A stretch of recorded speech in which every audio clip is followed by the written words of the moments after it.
Low, high, busina tayo. So wala mang loading. Wala nangyayari. So, low beam tayo sa mini driving light. Passing, through stock horn. Wala. High beam ng mini driving light. Tapos magpa-passing horn tayo. Through stock horn. So wala pa rin mga loading. So ngayon, kapag pinagana natin yung loud horn, dito magkakaroon ng passing light sa mini driving. So, i-on natin yung hollow switch para yung trigger lilipat doon sa loud horn. On natin to. Ayan, nakailaw. Ibig sabihin, yung trigger napunta na doon sa loud horn. So, bubusina tayo. Tutunog yung loud horn. At the same time, mag-i-blink yung mini driving light dito. So, pasensyahan nyo na yung ating loud horn mga lodi, medyo paos. Ayan, nakita nyo? Naka-loud horn yung mga lodi. So, ngayon, mag-on tayo ng ating mini driving light, yung low beam. Susubukan natin dito kung mag-i-blink ba yung ating low beam. So, kita nyo mga lodi, nag-i-blink. Tapos, ililipat naman natin sa high beam, yung dilaw. Ngayon, susubukan natin kung mag-i-blink pa rin. O, yan. Kita niyo mga lodi? So, kapag naka-stock horn, hindi mag-i-blink yung ating mini driving light. Pindutin natin itong ating hollow switch. Ayan, naka-off. So, hindi na mag-i-blink mga lodi. Ayan, kita niyo ba? Low beam. Off. Alright. So, paano gawin yon? Panoorin yung mga lodi.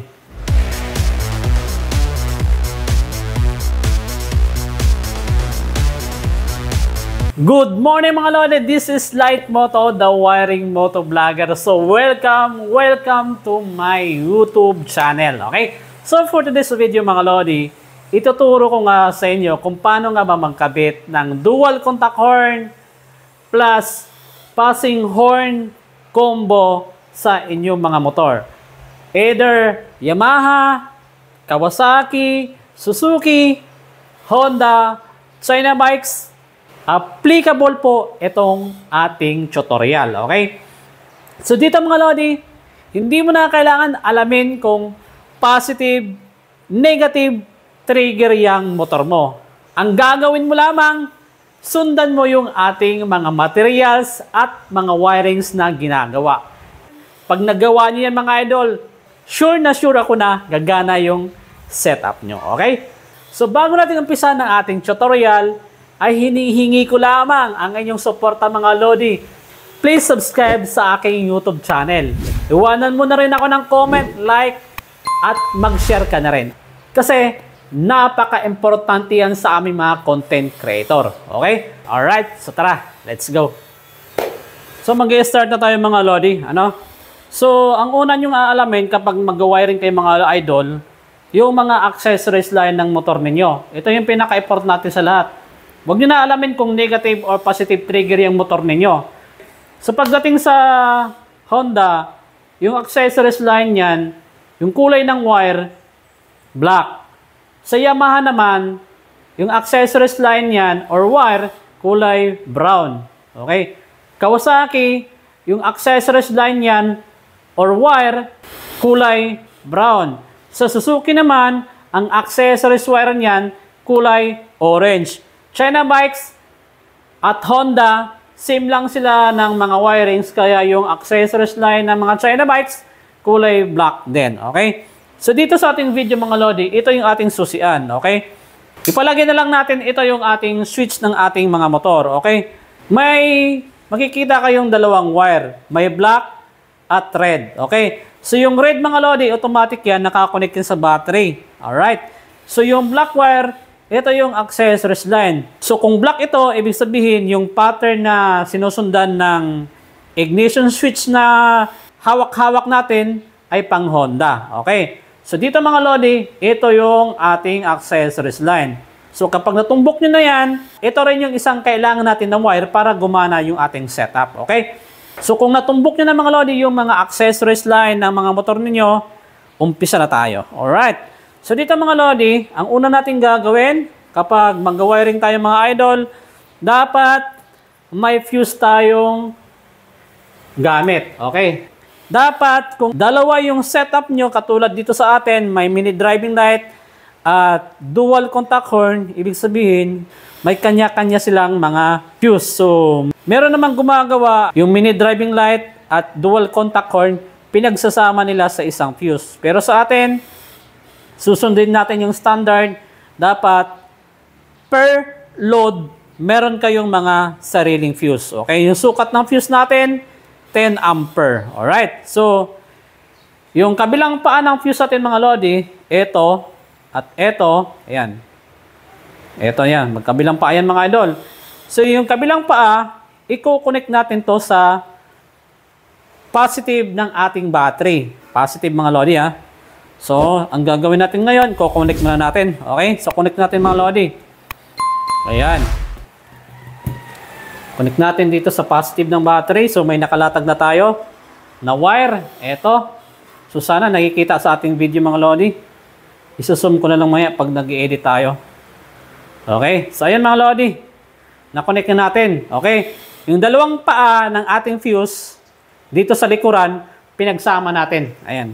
Tapos, nagtungtong tayo ng isang wire paputang positive terminal ng battery. Okay? So ngayon mga Lodi, na-set up na natin yung ating fuse. Ang susunod natin gagawin mga Lodi, yung relay para sa ating dual contact horn. So mag-uumpisa muna tayo sa dual contact horn. Pangalawa, isusunod natin yung mini driving light. Okay? So sa dual contact horn mga Lodi, dito sa aking setup, ginagamitan ko ito ng dalawang relay at isang hollow switch. Okay? Yung relay na ito mga Lodi, yung transparent, 30 to 80 ampere yung sukat ng amperahe nito. 5 pins mga Lodi. Ito yung transparent. Alright. Tapos, yung isang relay, bush. 5 pins mga Lodi. Okay. Tapos, yung gitna, ibakante nyo na yan. Hindi nyo na gagamitin. Ito. Okay. Huwag nyo na gamitin yan mga Lodi. Okay. Tapos, yung sukat nito, 30 to 80 ampere din mga idol. Alright. Tapos, yung hawak-hawak ko, ito yung hollow switch. Ito yung mag-trigger para magpapalitan yung stock horn at loud horn. Okay? So, sundan nyo yung ating pag-wiring at sundan nyo yung ating mga materials na ginagamit para walang magiging problema sa setup ninyo. Okay? So, tara. Let's go. So, sa mga stock horn yung mga idol, ito. Katulad dito, stock horn to mga Lodi. Kapag natumbok nyo yan sa inyong mga motor, itong stock horn, meron kayong makikitang dalawang terminal. So, dalawa, katulad dito mga Lodi. Ang gawin nyo, hugutin nyo yun. Hugutin. Okay, so pag nahugot nyo, dito nyo ikakabit sa relay na bush na pinakita natin kanina. Okay? Kahit saan sa dalawang wire na ito mga idol, doon sa stock horn, isasalpak nyo na lang dito sa bush na relay na 5 pins. Okay? Either Yamaha man yan, Suzuki, Kawasaki, Honda, China bikes, walang problema kung magkakabaliktaran yan. So, ang gagawin nyo, isasalpak nyo yung terminal na yon sa relay na bush. Tulad nitong gagawin natin. Ayan. Salpak ko lang mga idol. Hindi ko na inalam kung positive or negative trigger to. Di ba? Pansin nyo naman. Kapag nasalpak nyo na mga idol, ang susunod natin gagawin, yung pin number 30 ng bush, i-connect natin to sa isang fuse na kinabit natin dito. Ayan. I-connect natin yung mga Lodi. Okay? Tapos yung pin number 87 sa gitna, bakante. Tapos yung pin number 87 sa taas, ito yung i-connect natin sa transparent na relay na to. Okay? So ang gagawin mo natin mga Lodi, yung pin number 30 ng bush, i-connect natin sa isang paa ng fuse. Okay? So tara. So dahil maiksi mga Lodi, maglalatag tayo ng isang wire para umabot yung ating setup. So dito mga Lodi, hindi ko na ito hinihinang kasi tutorial lang naman ito. At babaklasin ko rin ito mga idol. So kapag nag-wiring kayo mga idol, mga Lodi, mas maigi kung nakahinang. Okay? Dito sa isang paa ng ating fuse mga idol, i-connect natin yung pin number 30 ng relay na bus. Okay? Ayan. So, kita ba sa ating video mga lodi? Ayan. Okay? So, na-connect na natin. Alright. So, ang susunod natin gagawin mga idol, dito sa transparent na relay. Okay? So, sa transparent na relay mga lodi, hanapin nyo yung pin number 30. Okay? So, pin number 30 at pin number 87 ng bus na relay, yung pinaka-top, ipagdugtong nyo. Okay? Ayan. Dugtong natin mga lodi. So, again, yung pin number 87 ng bus sa pinaka-top na pin, nakakonect yan sa pin number 30 ng transparent na relay. Okay? Tapos, kapag nakakabit nyo na mga lodi, dito na kayo mag-wiring sa ating loud horn. Okay? So, ang susunod yung gagawin, nakikita ba? Mukhang hindi ata nakikita. So, dito tayo mga idol. Ayan. So, dito sa ating loud horn mga lodi, ito yung ating left, ito naman yung ating right. Okay? So, dito mga lodi sa ilalim, meron tayong makikitang terminal. Lagyan nyo yan ng wire. Ganon din dito sa kabila. Okay? Tapos, kapag nalagyan nyo yan ng mga wire, yung dalawang wire na to, ito, pagsamahin nyo. Yan. Pagsamahin nyo yung mga lodi. Tapos, yung kabila naman, pagsamahin nyo rin. Walang polarity itong mga busina mga idol ha. Tapos, etong side na to, connect nyo to sa negative. Ito mga lodi. Negative. Alright. Yan. So, magdatag kayo ng wire kung maiksi. Ang importante mga lodi, masupplyan nyo ito ng negative. Either sa chassis ng motor ninyo or kaya naman sa wiring ng harness nyo. Okay? Pwede rin sa negative ng battery. Alright. Tapos, yung natitirang wire na pinagsama natin sa loud horn, dugtungan nyo rin ng wire. Okay?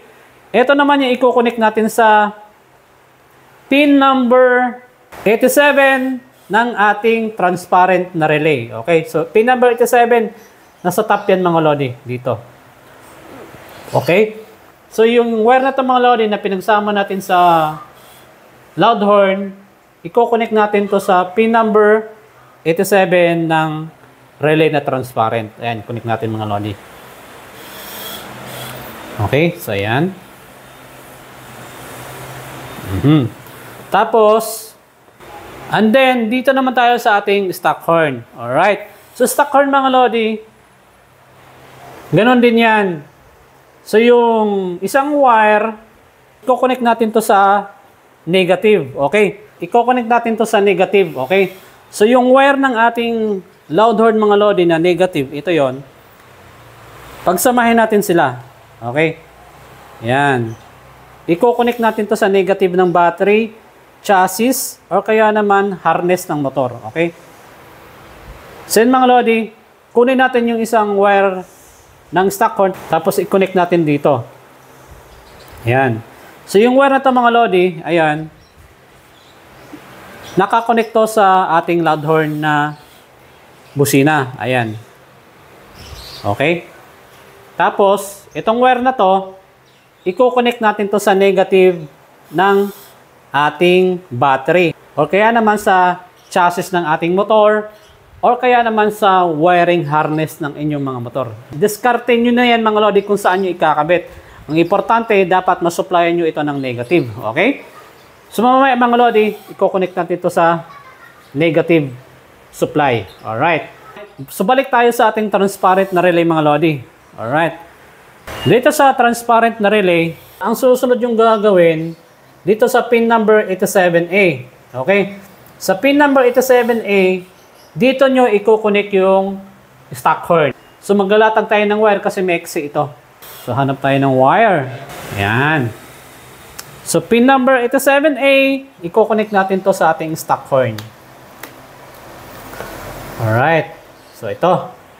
Tapos, yung wire na to, dito nyo i-connect sa natitirang wire ng stock horn. Ayan. Ganyan mga lodi. Alright. Pagkatapos, dito na tayo sa natitirang wire ng transparent na relay, yung pin number 86 at 85. Alright. So, yung pin number 85 ng ating transparent na relay, susupply natin yan ng negative. Okay? Negative mga lodi. Pin number 85 ng relay, susupply natin to ng negative. Ayan. So, lahat ng negative mga lodi, pagsamahin nyo, walang problema po dyan. So, dito, dahil may negative tayo dito sa ating stock horn, ipagsama na natin yan. So, ito yung wire na to nanggaling sa loud horn na negative at stock horn na negative. Tapos, dinugtong natin yung pin number 85 ng relay na transparent dito. Okay? So, yan mga lodi. Ang susunod natin ikakabit, yung ating hollow switch. Okay? So, dito sa ating hollow switch mga idol, huwag kayong magbase sa ating kulay ng mga wirings. Okay? Kasi magkakaiba po yan sila mga lodi kapag bumili kayo. Dito kayo magbase. Ayan. So, ituturo natin yung pin position nito. So, dito mga lodi, kapag ganito ang posisyon ng hollow switch nyo, ayan. Ito yung pinakababa. Ito yung normally close. Okay? Gitna, normally open. Dito sa taas, sa gitna, ito yung pinaka-common or main supply. Dito sa kaliwa, ito yung positive. Dito naman sa kanan, ito yung negative. Okay? So kapag sinalpak natin yung kanyang socket, ito yung magiging itsura. Etong green, ito yung pinaka-common or main supply. Tapos yung red, positive. Yung black wire, ito yung negative. Tapos yung white, ito yung normally open. Tapos yung yellow, normally closed. Okay? So ang gagawin natin dito sa ating hollow switch, mag-wiring tayo. I-connect natin doon sa ating transparent na relay. Okay? Dito sa ating hollow switch mga lodi, yung pinaka main supply o yung green wire na ito o yung C, i-connect natin to sa pinaka-accessories wire ng ating motor. Okay. So, na-discuss ko na yun kanina kung ano yun. Pero, uulitin ko pa rin. Okay. Yung Yamaha, kulay brown. Suzuki, kulay orange. Kawasaki, kulay brown. Honda, kulay black. China bikes, kulay black din. Okay. So, yung green na to, i-connect natin to sa mga accessories line ng mga motor ninyo. Okay. So, hanapin nyo na lang sa mga wiring harness nyo. Pero, sa pinakamadaling paraan, paano mahanap yung accessories line, tumbukin nyo lang yung susian nyo, tapos yung kulay na nabanggit ko, yun yung accessories line ng motor ninyo. Okay? So, dito mga lodi, ito yung ating accessories line ng ignition switch. Tapos, latagan ko ito ng wire kasi maikse.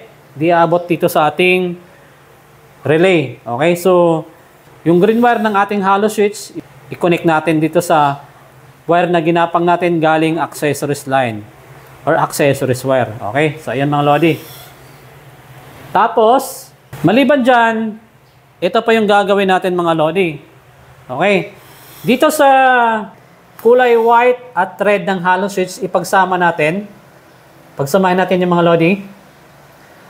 And then, i-connect natin sa pin number 86 ng ating transparent na relay. Dito. Ayan. Okay? Yan mga lodi. Tapos kapag na-connect nyo na, goods na yan. Ang susunod natin, dito sa black ng ating hollow switch. Saan natin ito i-connect? Sa negative. Okay? So, supplyan to natin ng negative. So, dito sa relay, may negative tayong supply dito na nakakonect naman sa loud horn at stock horn. So, ipagsama na natin yan mga lodi. Ayan. So, dito natin i-connect ha. So, lahat ng negative mga lodi, pagsamahin nyo na. Okay? So, ayan mga lodi. Nakabit na natin. Tapos, dito sa yellow wire ng ating hollow switch, bakante nyo na, hindi nyo nagagamitin. Okay? So, ayan mga lodi. Pagkatapos niyan, ang susunod nating isa-set up mga Lodi, dito na sa ating mini driving light. Okay? So, ang gagamitin natin dito mga Lodi para sa version 1 ng ating mini driving light, para kahit nakabukas or naka-off yung ating mini driving light, mag-blink pa rin, gagamitan natin ng dalawang transparent na relay at isang boost. Okay? So, yung mga relay na to mga Lodi, kung wala kayong available nito, pwede namang mini relay or electronic na relay. Maganda rin yon kasi hindi takaw espasyo. Okay? So, ito kasi wala tayong available na electronic na relay at para maintindihan na rin, kaya ito yung mga ginagamit ko. Okay?